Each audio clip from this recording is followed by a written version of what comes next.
अस्सलामुअलैकुम। मोहम्मद अज़हर सिद्दीक अपने programme maths views के साथ हाजिर खिदमत है। ये टाइम आपको पता है अदालती ख़बरों से रिलेटेड है। अब यानी आजकल जो कि छुट्टियां चल रही हैं तो गर्म गर्म खबरें तो वो नहीं है, लेकिन दो तीन इशू बड़े आम हैं। एक तो राना सनाउल्लाह जो एंटी नारकोटिक फोर्स की अदालतों को बेवकूफ़ बना के वो जो निज़ाम लेकर चल रहा है, वो हाई कोर्ट में क्या समाअत हुई वो जिक्र करेंगे आपके साथ। फिर आपको पता है जायदादों की नीलामी जारी है।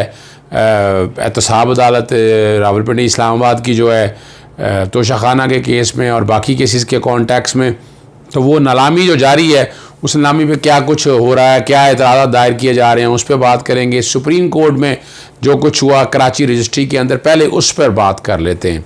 सुप्रीम कोर्ट कराची रजिस्ट्री में मुशीर जेल खाना जज जो है ना, जज जाखरानी, गिरफ्तारी से बचने के लिए सुप्रीम कोर्ट से रुजू कर लिया है। दरख्वास्त ज़मानत की समाअत और अबूरी ज़मानत अदालत ने मंजूर कर लिया उनको, और मंडे तक के लिए, पीर तक के लिए ना, और गिरफ़्तार करने से रोक दिया। 10 लाख रुपए के मुचलकों के एवज़ छोटी देनी होती है, छोटी 10 लाख रुपए की। जस्टिस मकबूल बाकर की सरबराही में 2 रुकनी बेंच है कि जस्टिस मुनीब अख्तर साहब थे। अब वो उन्होंने जो कहना किया नैब को गिरफ़्तारी से रोका जाए, तहकीकात में तावन करने के लिए तैयार हूँ, ये जज जाखरानी ने ये बात कहा। सिंध हाई कोर्ट ने इनकी ज़मानत कबल गिरफ़्तारी जो है ना वो मुस्तरद कर दी थी, आपको पता है, और ये गिरफ़्तारी से बचने के लिए ये फ़रार हो गए थे अदालत से। और आपको ये भी याद होगा कि जज जाखरानी के हामियों ने जैकबाबाद में नैब की टीम पर हमला भी किया था, ये भी रिकॉर्ड की चीज़ है।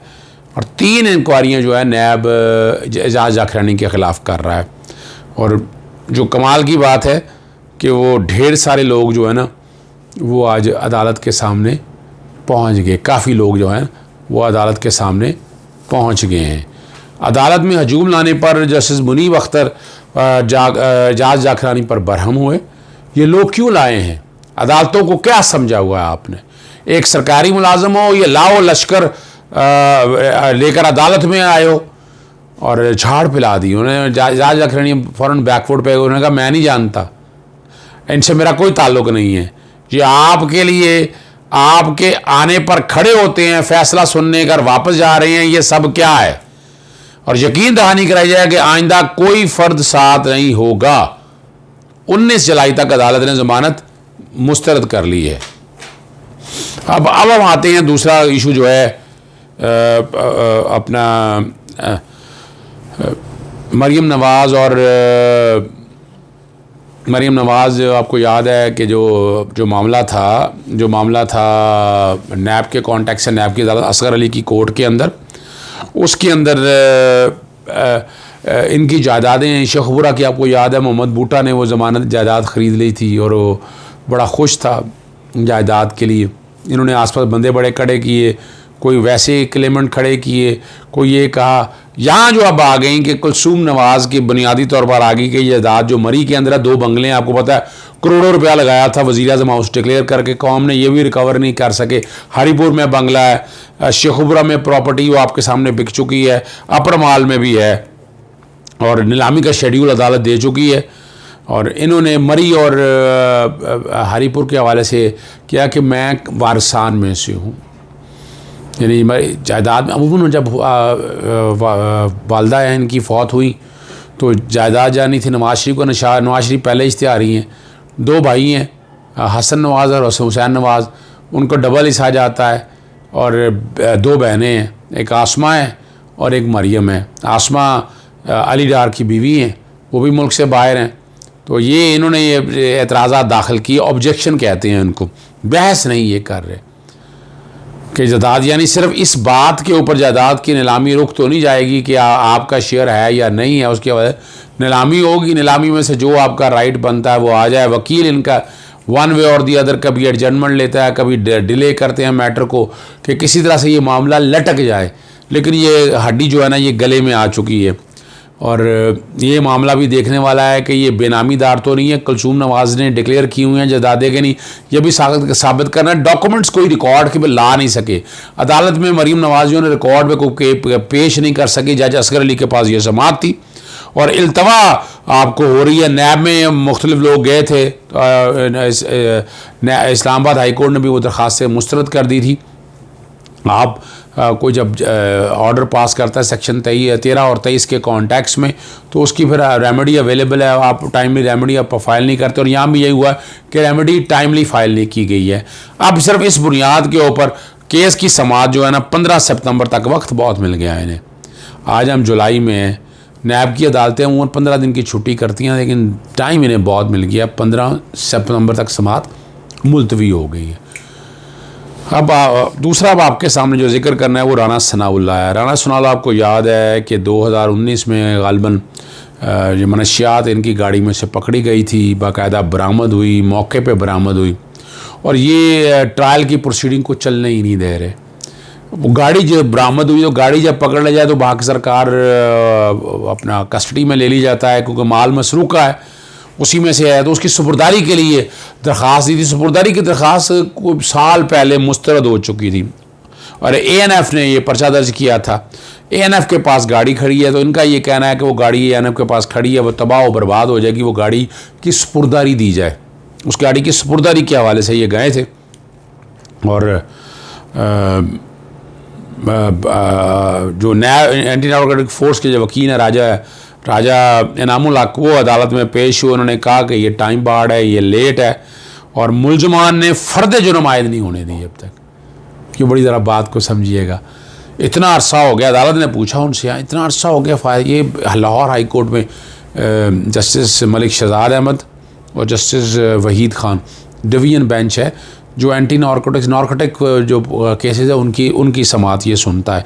ये अदालत ने दरख्वास्त नाकाबिल ज़मानत है, ज़मानत तो मंजूर हो चुकी है इनकी, और ये 1 साल बाद ये दरख्वास्त दायर की है। लिमिटेशन बतानी होगी कि क्यों नहीं फ़ाइल किया आपने दरख्वास्त, वो इनके पास कोई नहीं है। वक्त मांगा उन्होंने, उनके वकील ने, तो 12 अगस्त तक ये समाअत मुलतवी हो गई है। ये याद रखिएगा, इस केस के अंदर जो है राना सनाउल्लाह मुकदमे को चलने नहीं दे रहे। कभी मुख्तलिफ़ दरख्वास्तें, कभी वीडियो बना ले आएँ, कभी इधर की दरख्वास्तें उधर की दरख्वास्तें, वन वे और दी अदर उन्होंने ये सोच लिया है कि इस केस को चलने नहीं देना, इसको लटकाए रखना है। आज फ़र्द अगर वो बेगुनाह आए दरख्वास्त दायर करें, फ़र्द जुर्म आए दो, आज आए दो, डे टू डे प्रोसीडिंग और काम ख़त्म हो जाए। इतना लंबा काम तो नहीं है कि इसको इतना लटकाया जाए सारे काम को सामने रखते हुए। आज अब आते हैं कराची में, चलते हैं शहरी के ख़िलाफ़। आइस, आपको पता है ये ड्रग की एक शक्ल है जो बड़ा नुकसान दे रही है हमारी नौजवान नस्ल को, और ये दस्तयाब आम है। बड़ी कोशिश हम कर रहे हैं लेकिन हम कामयाब नहीं हो सके। झूठा मुकदमा बनाने का मामला है, और पुलिस एहलकार ने जो है ना अपने पेटी बंद भाइयों की हकीकत अदालत के सामने बयान कर दी। पुलिस एहलकार मोहम्मद ज़ुबैर ने जुडिशल मिशन के सामने अपना बयान रिकॉर्ड कर दिया। पुलिस ने शहरी इसरार के ख़िलाफ़ आइस का झूठा मुकदमा बनाया है। ये मोहम्मद ज़ुबैर अदालत में दे रहे हैं। 22 अप्रैल को मेरी ड्यूटी सदर पुलिस स्टेशन लगाई गई थी। गुलिस्तान जौहर में शराय फैसल के हमरा इकरा कॉम्प्लेक्स में कार्रवाई की थी। कार्रवाई में 3 अफराद हसनैन हैदर चौकीदार और इसरार को हिरासत में लिया गया था। इसरार के घर से हमें एक पिस्तौल मिला था जिसका लाइसेंस था, उसने लाइसेंस दिखाया, और 3 अफराद को लेकर सुबह 6 बजे सदर पुलिस स्टेशन पहुंचे थे। और वही ज़ुबैर कहते हैं अगली रात वो वापस आए तो SIO ने हसनैन हैदर और चौकीदार को छोड़ दिया। गिरफ्तारी के वक्त हसनैन हैदर ने बताया कि डांस पार्टी में आइस सप्लाई करता हूँ, ये बयान है। SIO आमिर विरक ने शहरी इसरार के ख़िलाफ़ झूठा बयान देने का कहा, मगर मैंने इनकार कर दिया। मैं अपना बयान बज़रिया डाक DIG साउथ को भेज दिया था। बयान की वजह से मुझे दबाव डाला गया और मुझे मुअत्तल कर दिया गया है। शहरी इसरार बेगुनाह है और उस पर झूठा मुकदमा गया है। ये पुलिस एहलकार का बयान है। पता नहीं यहाँ हमारा ख्याल है यहाँ पुलिस के लोग मौजूद हैं, यहाँ पर ऐसे लोग भी मौजूद हैं जो ईमानदारी से लेकर चलना चाहते हैं, बड़ी बात है। लेकिन आप हाल देख लें कि 8 से 10% कन्विक्शन रेट है पुलिस का, यानी 90% लोग बच जाते हैं। और कितना जुल्म होता है पुलिस के पास इन्वेस्टिगेशन इंक्वायरी में। हमारी हाई कोर्टें जो हैं क्वैश भी नहीं करती हैं ये मामलात को। बहरहाल ये आपके सामने है। आगे चलते हैं। नादरा वाला बड़ा अहम इशू है जो आपको पता है अफ़गानियों को और बर्मा को जाली जो शनाख्ती कार्ड बना कर देते थे। ये FIA anti human traffic signal की सर्कल की कार्रवाई है। 2 नादरा मुलाजमीन इसमें 3 मुलजमान गिरफ़्तार हो गए।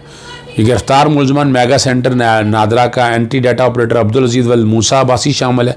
मुलजमान में गैर मुल्की शनाख्ती कार्ड एजेंट महराज भी शामिल है। तीसरे मुलजम अमीन वल शकूर ने जाली दस्तावेज़ का शनाख्ती कार्ड बनवाया। मुलाजम का शनाख्ती कार्ड नादरा मुलाजमीन को मिली भगत से बनाया है। गिरफ्तार एजेंट ने मोहम्मद अमीन से 30,000 रुपये रिश्वत तलब की थी। फ्रॉड में मुलव्वस अब तक नादरा समेत 13 मुलजमान गिरफ़्तार हो चुके हैं।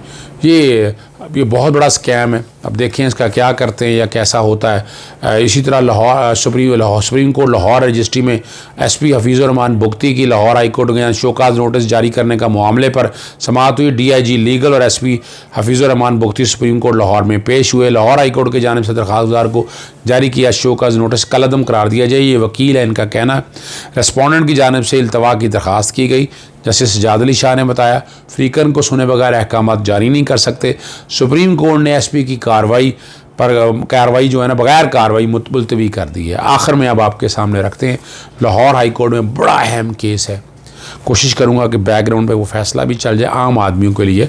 सिविल अदालत का दावा में तरमीम ना करने पर दावा के खारिज का फैसला कलअदम। जब दावा दायर करते हैं हालात वाक़यात है चेंज सर्कमस्टांसेस, अदालत ख़ुद उसमें तरमीम के लिए कह सकती है या दे सकती है चेंज सर्कमस्टांसेस के लिए।